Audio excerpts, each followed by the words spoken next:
Isabel Preisler, mi verdadera historia. Queridas mías, esta semana no vamos a hablar de Isabel Preisler como un personaje, sino como una autora. Porque después de medio siglo observada, retratada y analizada por todos, ha sido ella quien ha querido escribir su propia versión. Su libro se titula Mi verdadera historia y su presentación fue tan cuidada como cada una de sus apariciones públicas. El salón del Hotel Mandarín Oriental Ritz de Madrid se llenó de periodistas y fotógrafos, pero el ambiente era inusualmente silencioso, casi reverente. Isabel apareció vestida con un traje blanco hueso, blazer de solapa clásica y un solo botón dorado, top de seda a tono y cartera de mano perla. A su lado, su hija Tamara Falcó con un conjunto granate cruzado y lazada lateral, melena suelta y collar dorado. La acompañó con esa mezcla de orgullo y discreción que solo una hija puede tener. Fue un acto medido, clásico y al mismo tiempo profundamente simbólico. Una madre cerrando su historia mientras su hija representa la continuidad del mito. Isabel habló sin prisas, con esa voz pausada que es casi su marca. Se han dicho tantas cosas falsas sobre mí que ahora he querido hablar yo, y creo que tengo la edad adecuada. Y entre esas frases meditadas, una emoción inesperada. El amor de mi vida ha sido Miguel Boyer. Lo dijo sin temblor, sin nostalgia forzada, como quien por fin acepta lo que ya no necesita esconder. Fue un instante breve, pero suficiente para recordar que, detrás de tanta perfección, siempre hubo una mujer que también amó con intensidad. Después dedicó el libro a sus nietos, para que, según explicó, comprendan la importancia de la bondad. Una palabra sencilla, pero que en su boca suena como una declaración de principios. Porque durante años su nombre fue sinónimo de elegancia, de perfección, de una serenidad casi inhumana, pero nadie había preguntado por la mujer que había detrás de esa quietud. Y eso es lo que hace ahora Isabel, darle voz a la persona detrás del mito, sin romperlo, pero sin esconderse tampoco, no para justificarse, sino para dejar constancia. Porque llega un momento en que no se trata de lo que los demás digan, sino de lo que uno decide dejar escrito.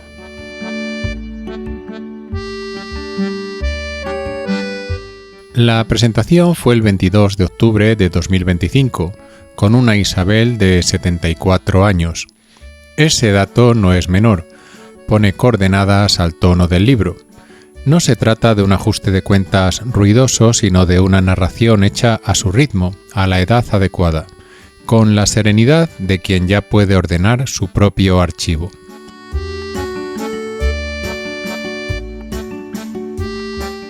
Esa decisión de contar su historia, de poner por escrito lo que antes se susurraba en las revistas, ha tenido un eco inmediato en la prensa. Y es casi poético que sean precisamente Hola y Lecturas las dos publicaciones que más han acompañado su vida, las que ahora se conviertan en espejo de su confesión. Ambas se han lanzado a descifrar el tono, el fondo y los silencios del libro. Y en sus páginas podemos leer no solo lo que Isabel ha dicho, sino cómo el país la sigue mirando. El volumen se abre con una dedicatoria que es brújula. A mis nietos, a los que adoro. En Hola, Isabel subraya para quien escribe, para que su familia y quienes vengan después la conozcan en sus propias palabras, y para que hagan oídos sordos a las malas lenguas. Confiesa el peaje emocional del proceso. He llorado, he reído y he sentido por segunda vez todo lo vivido. Y deja una advertencia de lectura. En unas memorias siempre hay un equilibrio entre lo que se dice y lo que se calla. A quien cuenta sus memorias hay que saber leerle entre líneas.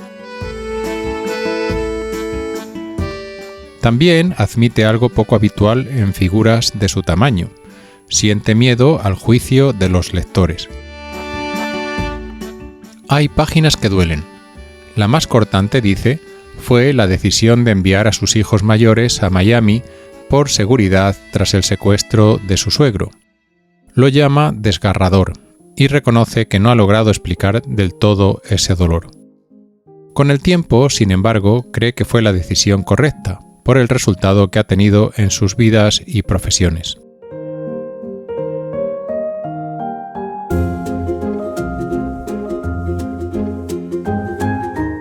Las entrevistas reconstruyen con detalle sus grandes amores. Con Julio Iglesias, Isabel confirma que se casó embarazada de Chabeli y que no estaba preparada. El día de la boda lloró tanto que el cura aseguró no haber visto nunca algo igual. Cuenta que mientras el mundo de Julio se ensanchaba con giras y trabajo, el suyo se reducía a las 4 paredes del hogar. Señala la infidelidad como motivo principal de la separación, no del divorcio, que entonces no existía. Y describe la soledad de una mujer muy joven tomando decisiones para las que no se sentía madura. Aún así, si pudiera volver atrás, se casaría de nuevo con Julio, pero no como entonces. De él se queda con su fuerza de voluntad y su capacidad de trabajo. Y deja un detalle que desarma. La canción De niña a mujer empezó siendo dedicada a ella, pero aceptó felizmente que terminara siendo para su hija.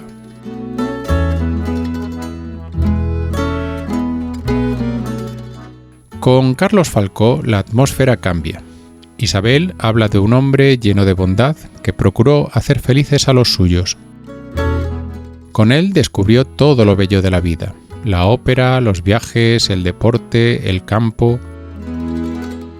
También admite que Miguel Boyer se cruzó en su camino y que la separación de Carlos fue tensa y triste. Comprendieron que su matrimonio había terminado y nuestro mundo se rompió en 1000 pedazos. De Carlos, cuando le piden lo mejor, responde sin rodeos, su bondad y su alegría de vivir. Con Miguel Boyer no hubo flechazo. Nos caímos muy bien desde el primer momento y nos enamoramos despacio. Define la relación como un amor muy profundo y una complicidad muy grande.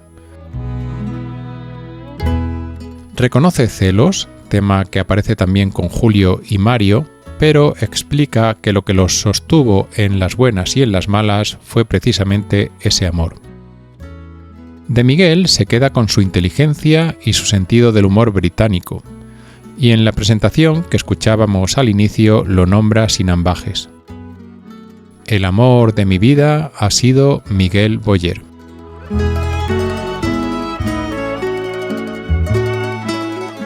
El capítulo final es para Mario Vargas Llosa.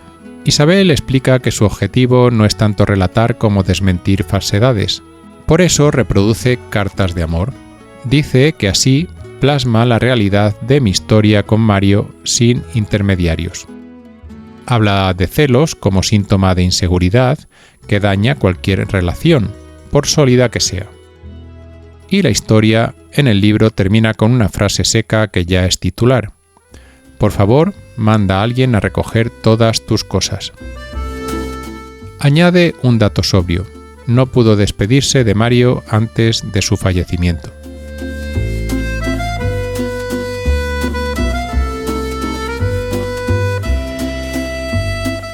Ahí donde Ola pone el foco en el legado, Lecturas coloca la lupa en la polémica y la independencia.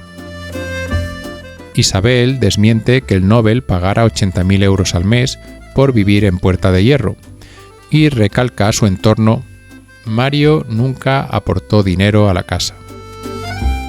Lo enlaza con un principio que dice haber repetido a sus hijos: trabajar y no depender económicamente de la pareja.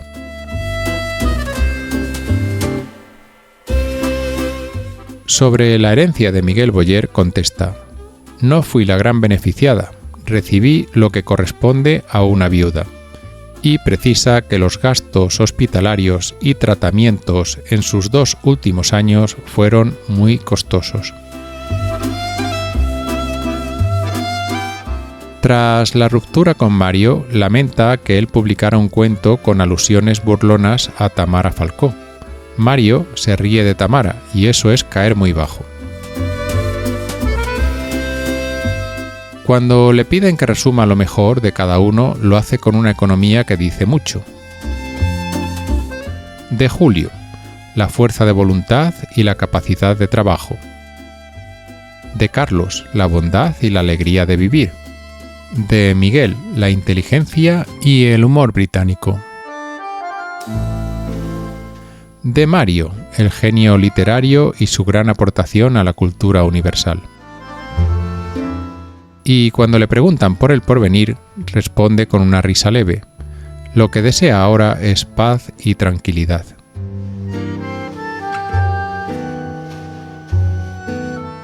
Al final, el libro deja claras 4 ideas.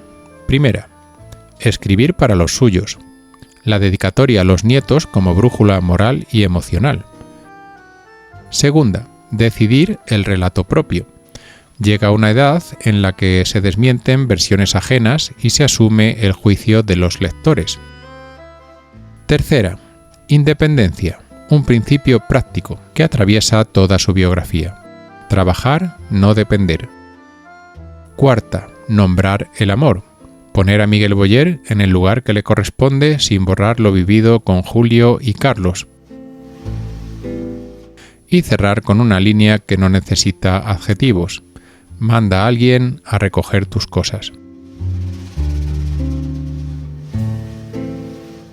Isabel no dinamita el mito, lo ordena. Devuelve a cada historia su tono y su sitio. Pone fechas al dolor y palabras a las decisiones. Y cuando cierra el libro, la imagen que queda es sencilla. Una mujer que, tras décadas de rumorología, escribe. Escribe para los suyos, escribe para sí y deja fijada la versión que quiere que se herede. Gracias por estar ahí.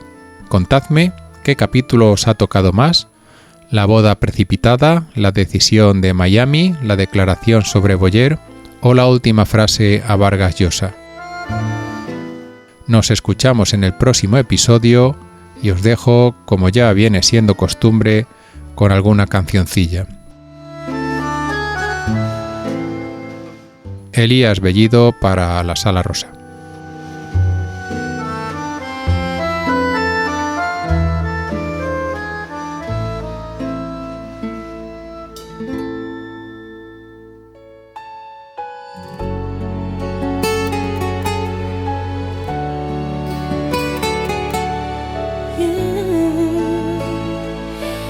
Isabel,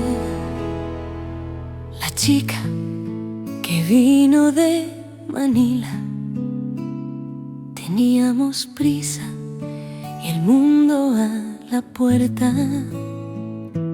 Julio viajero de 1000 canciones, lloraba la novia a la iglesia en voz baja. Tu vuelo era largo, mi casa eran renglones. Y entendí que el amor no basta si el reloj no nos mira a los dos. Cuando el viaje es de uno y el otro se queda, la casa aprende a guardar la voz. Soy Isabel, la que vino de Manila, la que amó y supo seguir. Si la vida se ensancha o se encoge, lo que queda es lo que elegí. Para mis nietos dejo mi historia en mi propia forma de decir lo que fui, lo que amé, lo que pude y lo que elegí por fin.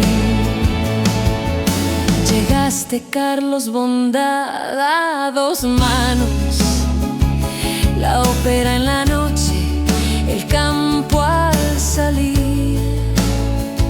Un cruce en el mapa cambió nuestros planos, se rompió el dibujo y aprendí a seguir. Hay dioses que enseñan despacio por dónde volver a vivir, sin borrar lo vivido contigo. Supe a tiempo que había que seguir. Soy Isabel, la que vino de Manila, la que amó y supo seguir. Si la vida se ensancha o se encoge, lo que queda es lo que elegí.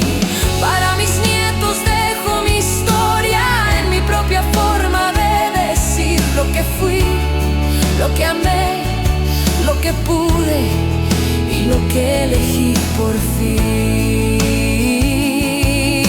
Llegaste, Miguel, sin flecha ni prisa, humor británico y paz en la casa, amor muy profundo, complicidad limpia. Tu nombre decía la vida que abraza. Trenes hacia Miami, noches de fe.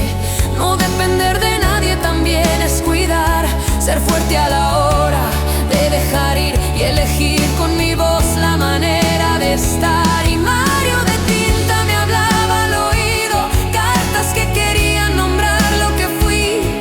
Cuando hablar ya no encuentra su sitio, una frase cerró el porvenir. Por favor, manda a alguien a recoger tus cosas. Soy Isabel, la que vino de Manila, la que amó y supo seguir. Si la vida se ensancha o se encoge, lo que queda es lo que elegí.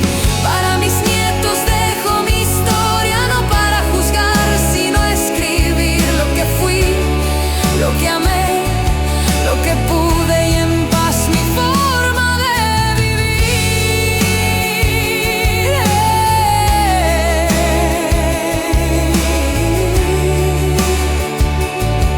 Isabel, la chica que vino de Manila.